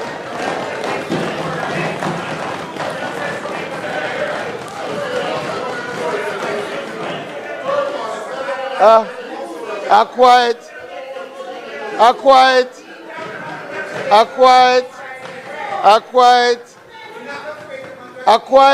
fiery presentation. I am very sure the Minister of Tourism will respond next week when he speaks appropriately. Madam Speaker, we are in public business and now the Minister of Energy will take the Shipping Prevention of Garbage Pollution Regulations 2016, which were laid on the table of the House before. Turn over to the Minister of Transportation and Energy. Madam Speaker, I therefore move for us to suspend the sectorial debate until tomorrow. Thank you, House Leader. Question is that we suspend the sectorial debate until tomorrow, June 10 at 2 p.m. Those in favor? Those against? The ayes have it. Continuing as instructed by House Leader, Minister Vaz is now on his feet to continue on the public business. Madam Speaker. On the 10th day of March 2026, the Shipping Prevention of Garbage Pollution Regulations 2026 were laid on the table of the House and notice given for their affirmation. Madam Speaker, the matter for consideration of this Honourable House is the Shipping Prevention of Garbage Pollution Regulations 2026 made pursuant to Section 457 of the Shipping Act. Section 457 of the Shipping Act provides that the Minister may make regulations for the purpose of giving effect to any international agreement or other international treaty instrument relating to shipping or the prevention of pollution of the marine environment, to which Jamaica is a party, that requires affirmative resolution of regulations made thereunder. Madam Speaker, the Shipping Prevention Garbage Pollution Regulations 2026 implements Annex B of the International Convention for the Prevention of the Pollution from Ships, the MARPOL, enhancing Jamaica's legal framework for preventing marine pollution caused by garbage from ships and offshore platforms. The regulations are intended to modernize Jamaica's regime for preventing, enforcing, and ensuring compliance with garbage pollution. Jamaica is a party to the MARPOL Convention and is required to give effect to the provisions of the Convention and its various annexes. MARPOL regulates the discharge of garbage at sea and imposes stricter controls in designated special areas, which include the wider Caribbean region. Additionally, the International Maritime Organization, to which Jamaica is a member, conducts regular member state audits, which inter alia confirms whether Jamaica is consistently and effectively implementing the applicable IMO instruments, which include the MARPOL Convention. Madam Speaker, marine pollution from ship-generated garbage poses serious environment, economic, and reputational risk to Jamaica. As a major maritime state, Jamaica must maintain robust, modern legislation aligned with the International Maritime Environment Standards. The regulations aim to provide for the following: prohibit or strictly regulate the discharge of garbage into the sea, ensure full compliance with MARPOL Annex 5, strengthen monitoring, record-keeping, inspection and enforcement, and protect Jamaica's marine environment. The regulations are arranged in 4 parts and have 3 schedules. Part 1 addresses preliminary matters dealing with the interpretation, application, and the treatment of ships of non-convention states. In Regulation 2, garbage is defined as including food waste, domestic and operational waste, plastics, cargo residues, incinerator ash, cooking oil, fishing gear, and animal carcasses. Part 2 of the regulation deals with the discharge of garbage into the sea, as well as outlines the prohibition against the discharge of garbage, the exceptions, permissible discharge, and the additional requirements applicable in special areas. Special area means any area of the sea specified in the first schedule, where for technical reasons in relation to its oceanographical and ecological condition and the particular character of the traffic in such area, the adoption of special mandatory methods for the prevention of sea pollution by garbage is required. And Part 3 of the regulation deals with the port state control powers, which include inspecting, detaining, and taking copies of records of ships in a Jamaican port or at an offshore terminal. Madam Speaker, it is important to note that a maritime inspector may detain a ship until any situation that is inconsistent with the operational requirements of these regulations is rectified. Madam Speaker, Part 6 speaks to the need of the master to have on board the required documentation for the ships, which are to be displayed, such as the placards, and to maintain a garbage record book. Having a garbage management plan and record keeping are important requirements. These requirements are to ensure that the accurate entries are made in the garbage records and that such records are preserved for a minimum period of 2 years from the date of the last entry. The master of a fixed or floating platform or ship that does not have on display the placards or any of the required documentation commits an offense and is liable on conviction to the penalty specified in relation to the offense set out in the 3rd schedule. The 1st schedule outlines the full set of special areas. The 2nd schedule sets out the form of the garbage record book, and the 3rd section sets out the offenses and penalties. The list of offenses is detailed throughout the regulations. The regulations establish clear offenses and penalties, including fines up to $1 million and imprisonment for up to a term of 3 months for serious breaches.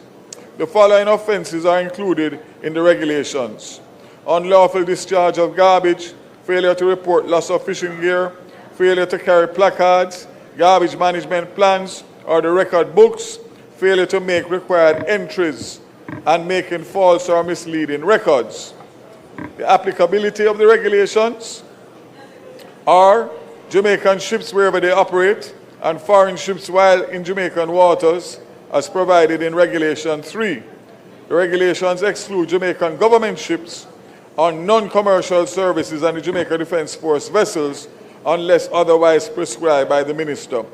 It is also stated specifically in Regulation 4 that ships of non-convention states receive no more favorable treatment than convention state ships. Ship 12 meters or more in length and offshore platforms must display placards outlining garbage discharge requirements.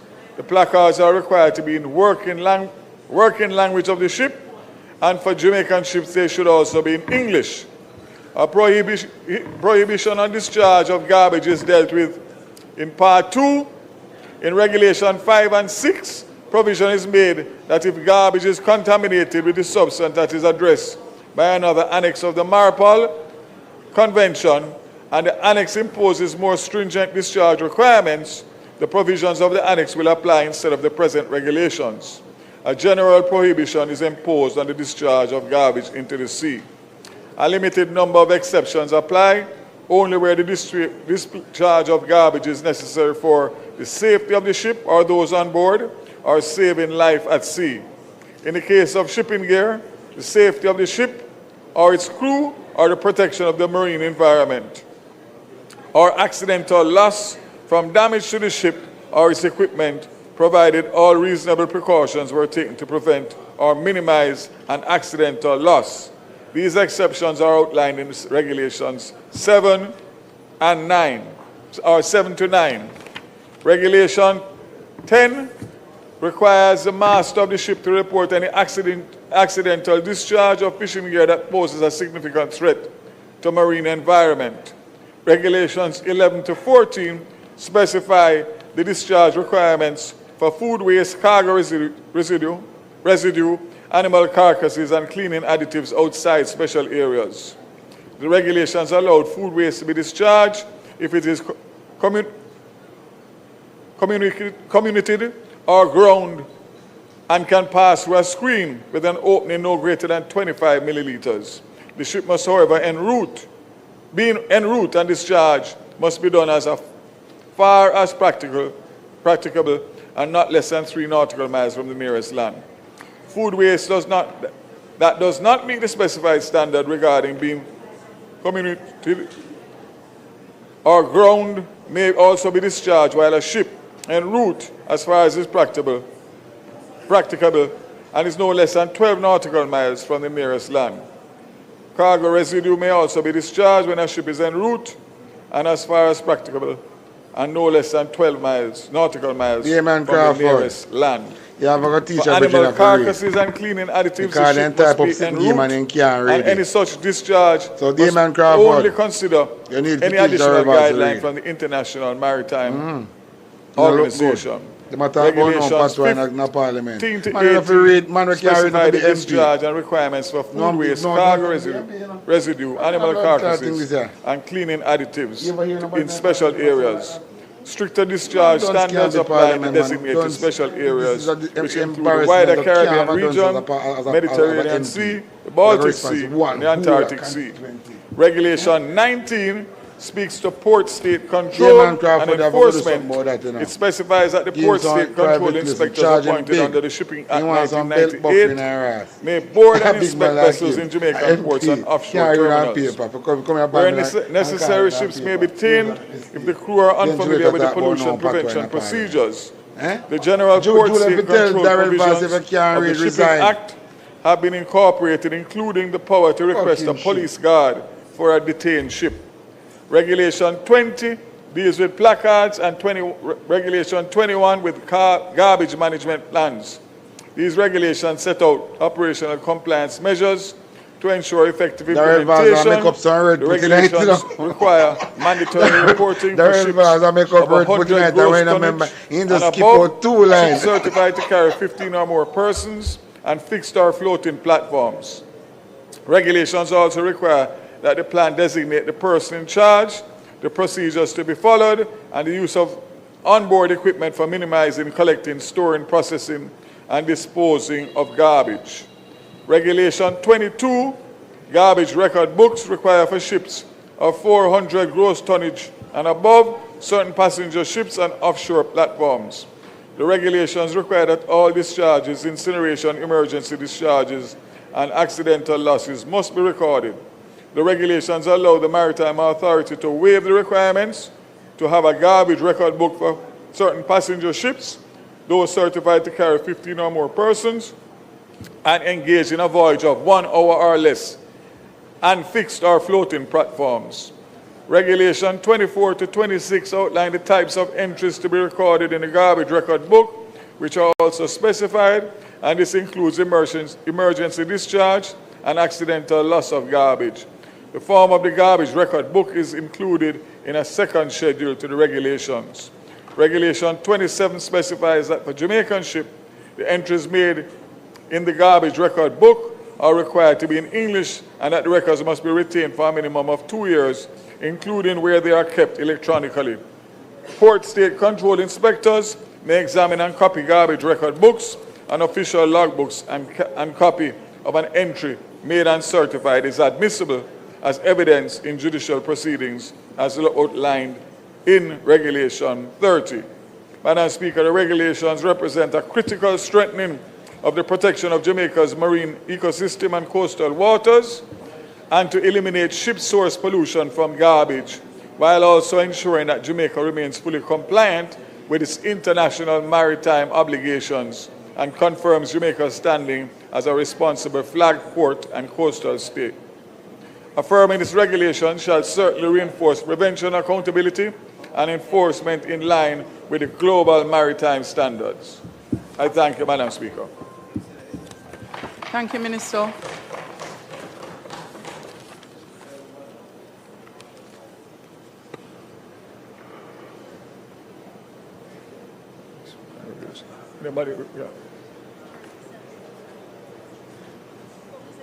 Member from Manchester Northwest. Thank you, Madam Speaker. Madam Speaker, we have no objection to what is being tabled here today. Just to say that we have been taking quite a while to, after making amendments to the Principal Act, Minister, the regulations taking some time to come. And it acted... Sorry to disturb you. Minister, could you turn your mic off, please? Thank you.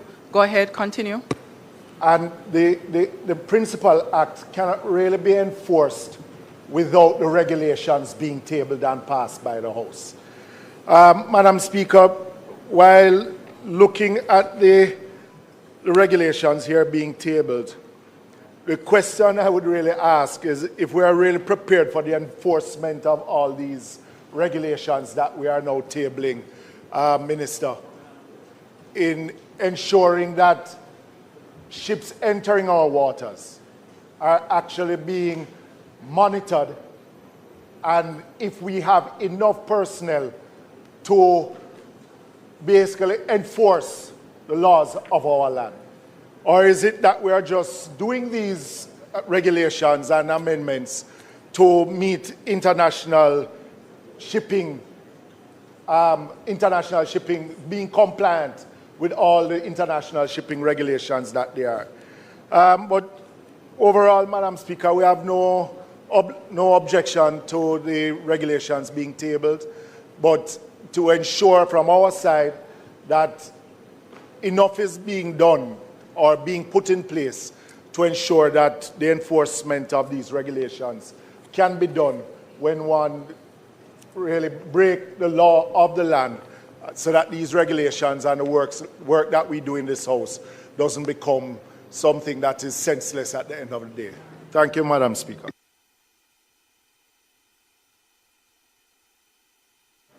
Minister. Thank you, Madam Speaker. Thank you, Member. What you have noted is, what you have mentioned is noted. And just to say that I have full confidence in the Maritime Authority Board and Management. And of course, as you know, Jamaica sits on the IMO. So the fact of the matter is that we are very, very aggressive. And I'm sure that they will put the necessary provisions in place. With that said, Madam Speaker, I now move that the motion of notice which was given on the 10th day of March 2026 be approved.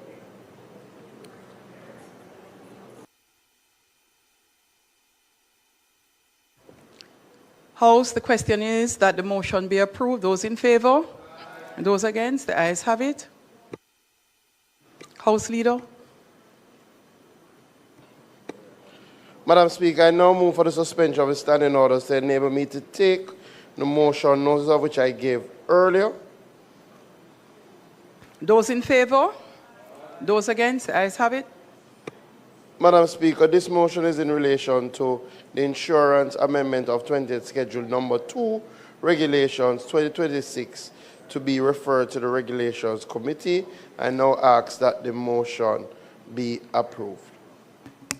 Those in favor? Aye. Those against? The ayes have it. House Madam Leader. Speaker, I now ask for the recommittal of notices of motions given orally.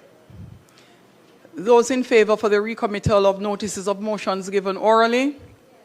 Aye. Those against? The ayes have it. Minister Vaz.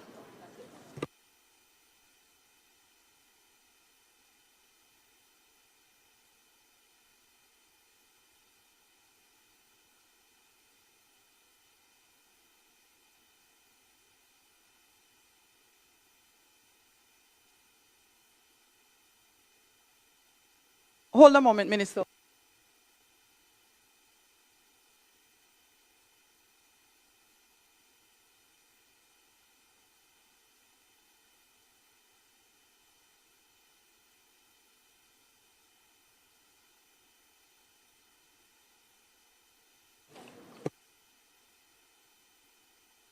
Minister and Marshall, you're blocking. I just wanted to make sure I did not turn on the mic. Thanks.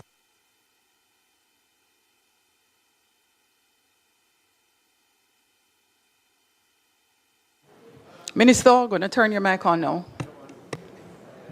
Thank you very much. Thank you very much, Madam Speaker. I beg to give notice at the next meeting of the House. I'll move to introduce and have read a first time a bill shortly entitled the Civil Aviation Amendment Act 2026.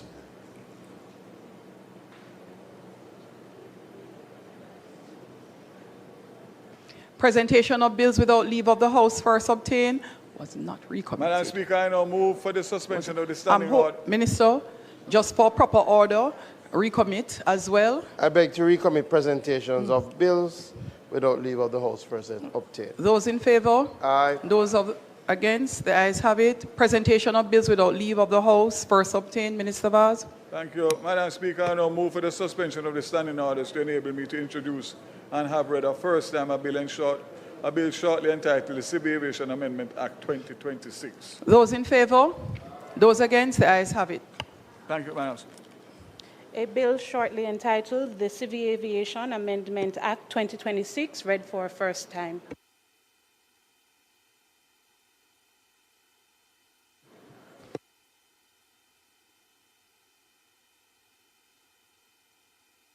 Minister Vaz. Notice for second. Madam Speaker, notice for second reading.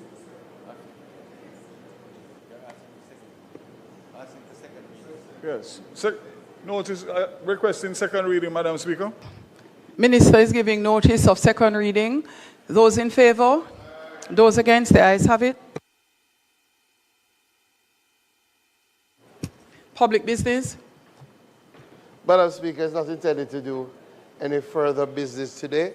Just to inform the House that tomorrow we will meet at 12:30 to have the Standing Finance Committee, where we will have a report from the Governor of the Bank of Jamaica, asking all the members to be on time so that we can have quorum. After that, we will go into our sectorial debate, which we will have the Minister of Justice present tomorrow, and 12:30 tomorrow, right? He's not taking it today. No, that the bill that was tabled today will be taken tomorrow. So to give, who won't be taken today? We will. No, we that will, won't be we taken. will We will update the treat House tomorrow. Yeah. So I ask that the House be adjourned for tomorrow at 2 p.m. But tomorrow at 12:30 p.m. 12:30. No, the House. Members, the question is that the House do now adjourn for tomorrow at 2 p.m. for the regular meeting of the House. Those in favor? Those against? In addition, members are asked by House Leader to be here at 12 o'clock so that at 12:30 we are able to proceed with a meeting of the entire House, that of the Standing Finance, in respect of reviewing the BOJ report, which is critical. Please be so reminded.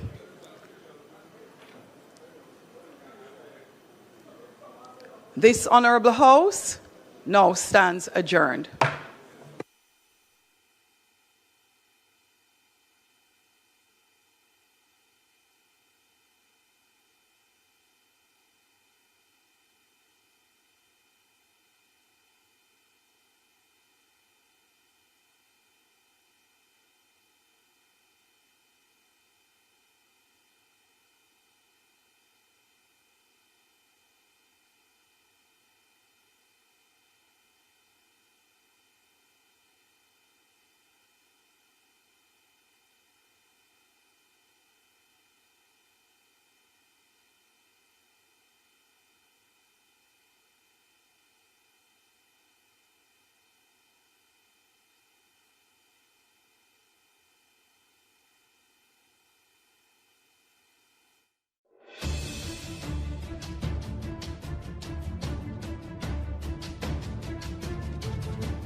My line up, my viewers and subscribers, my line up forward back here.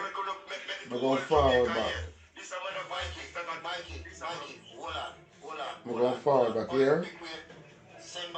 We have two generations of people at Jamaica. Paliment TV, I mean, the artist news, artist review, are the baddest TV channel right across the world globe. Watch this, the man, Paliment TV, watching the man, them are hot up TikTok. Paliment TV, them are hot up Facebook. Paliment TV, them are hot up Instagram. Paliment TV, hot on YouTube. Paliment TV, all over the globe. Family love Paliment TV, let me hear you say, God, oh God. Don't subscribe to Paliment TV and say, God, oh God. Just press the like button for Paliment TV and say, God, oh God. I will say, God, upon them. Our sister, share, I like. Paliment TV, you over there. Never had been seeing this yet. I dare you before my maiden take, I never see it yet. Please subscribe. Yeah, you pretty, yeah, me please, me I beg you subscribe. Yes, and you in the city, yeah, we I beg you like. Yeah, touch the share button.